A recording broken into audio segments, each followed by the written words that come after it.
and to make the case for rejecting the calls, both of those who would prefer to plunge the country into the uncertainty and economic self-harm of no deal, and of those who would seek to undo the referendum decision, and in doing so fuel a narrative of betrayal which would undermine the broad consent on which our democratic politics is based.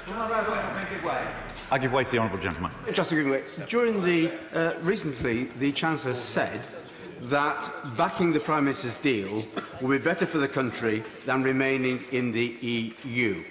Yet back in February 2016, during the referendum campaign, he said a yes vote would lead to very significant uncertainty and would have a chilling effect on the economy. What information has the Chancellor got that he could share with the rest of us that has caused him to have such a fundamental change of opinion? Well, Mr. Speaker, I've always recognised that leaving the EU will have an economic cost. What the deal the Prime Minister has negotiated does is minimise that economic cost. We have a nation that is divided on this issue, and I fundamentally believe that we have to bring the country back together in order to succeed as a country in the future. And this deal offers a sensible compromise which protects our economy but delivers on the decision of the British people in the referendum. And my judgment is that if we want to maximise the chances of our nation being successful in the future, this is the right way to go. I give way to my honourable friend. I'm very grateful to my right honourable friend. Did he subscribe to the statement in the 2017 general election manifesto from the Conservative Party that no deal would be better than a bad deal? Yeah.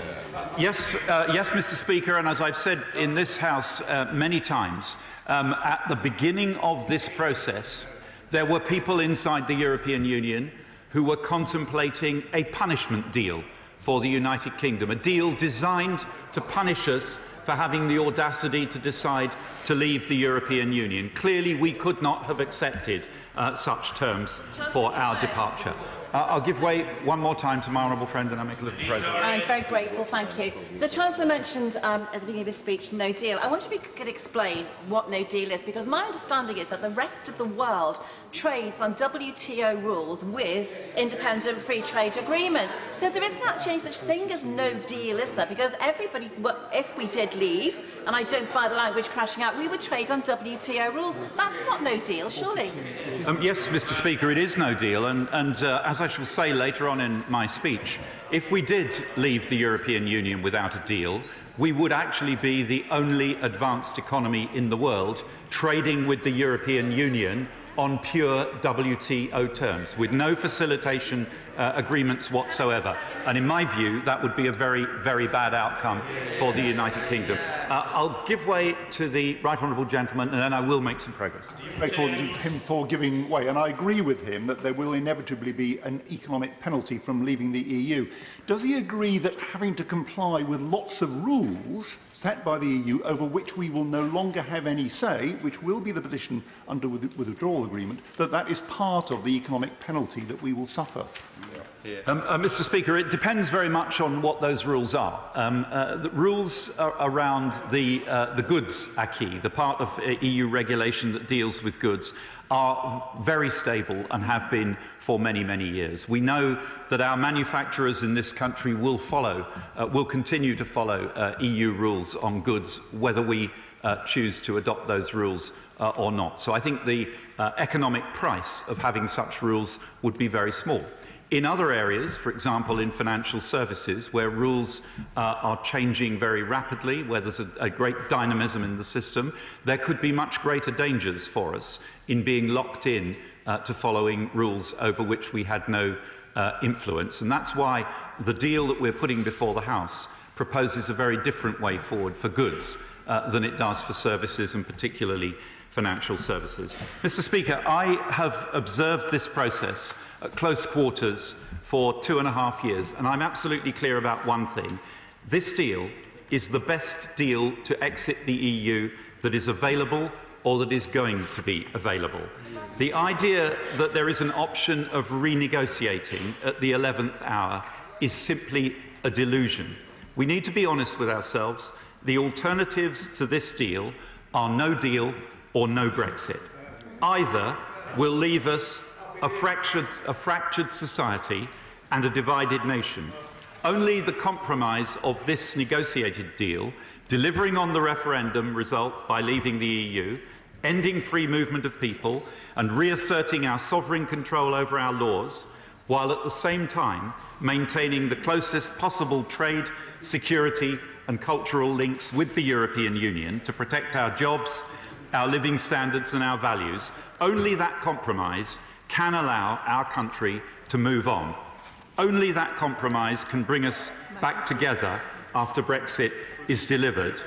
And we should remember the lesson of history, that divided nations are not successful nations. I give way to my honourable friend. I thank my honourable friend for giving way, but does he agree with me it's important that we have a deal that is not just only good for the economy, but also one that brings our country together? Yes. And the deal on the table is one that offers that, and it's one that we should move forward with and unite our country. I agree with my honourable friend, and that is the central theme of what I shall say to the House today. Yes, leaving the European Union has a cost, but going back on the decision of the British people would also have an enormous cost for our country. I give way to my honourable friend. Thank you very much. Does my right honourable friend agree that uncertainty is bad for our economy and very bad for businesses? Yes, Mr. Speaker, and we are already paying a price and have paid a price for the uncertainty around our future trading relationship with the European Union. The sooner we can restore certainty, the sooner we can get back onto a path of solid economic growth. I give way to the honourable gentleman. Chancellor, for allowing me to intervene, and he's being very generous with his time. Can the Chancellor clarify as to whether the government's analysis confirms that this half-baked Brexit deal that the government are pursuing will actually leave our country permanently poorer? No, Mr. Speaker. In all scenarios, we expect that economic growth will continue and the economy will carry on growing. What we are looking at in the analysis we published last week is a ranking order between 5 different scenarios of their impact on the overall size of the economy, looking out on a 15-year time horizon. Mr. Speaker, I will in just a moment. Let me make a little progress. Mr. Speaker, the theme for today's debate, as you've reminded the House, is the economy. And the economy has always been at the heart of the UK's relationship with Europe. It was definitely not, I was there and I remember, the lure of political union that brought Britain into the European Economic Community as it then was in 1973, but the prospect of jobs, wage growth, trade and prosperity.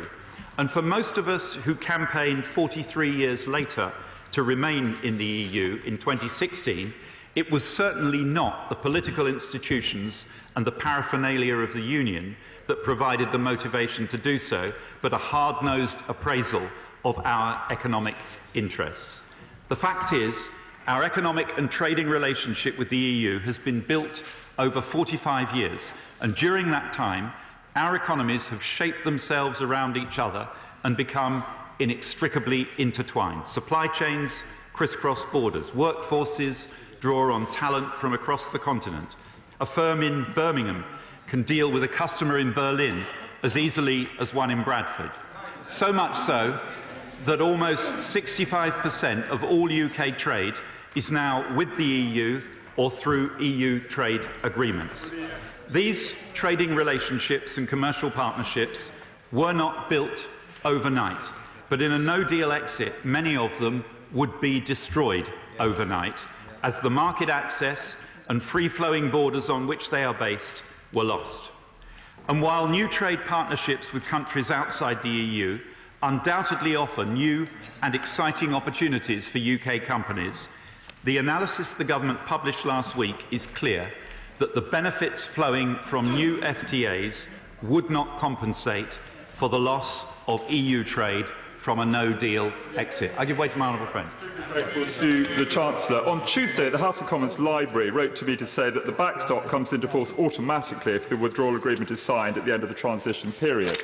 This morning, the Prime Minister said, and I quote, "If we get to the point where it might be needed, we have a choice as to what we do, so we don't even have to go into the backstop at that point." Can the Chancellor help explain that? Because there seems to be a variance between those two statements. The backstop remains as the ultimate default, but the agreement we've negotiated with the European Union, very importantly, gives us the choice, if we are not ready to move to our new future partnership on the 1st of January 2021, gives us a choice to seek an extension of the implementation period for a period of 1 or 2 further years. And that's a very important part of the architecture of what we've negotiated. I make no bones, I've said it before, in my view, it would be much better for the UK to seek an extension of the implementation period if we need a further period of time before we're ready for the new long-term arrangements, rather than go into the backstop. I give way to the honourable gentleman. Grateful to the Chancellor, and he's making a very good case about what would happen if there was a no-deal Brexit. Indeed, in his opening remarks, he described it as an act of uncertainty and economic self-harm. Given that the companies that he's talked about that depend so much on just-in-time deliveries in the motor industry and elsewhere are most worried, most concerned about the prospect of a no-deal Brexit. And as there is clearly not a majority in this House for a no-deal Brexit, whilst we may disagree about other things, why do we not unite and rule out that option?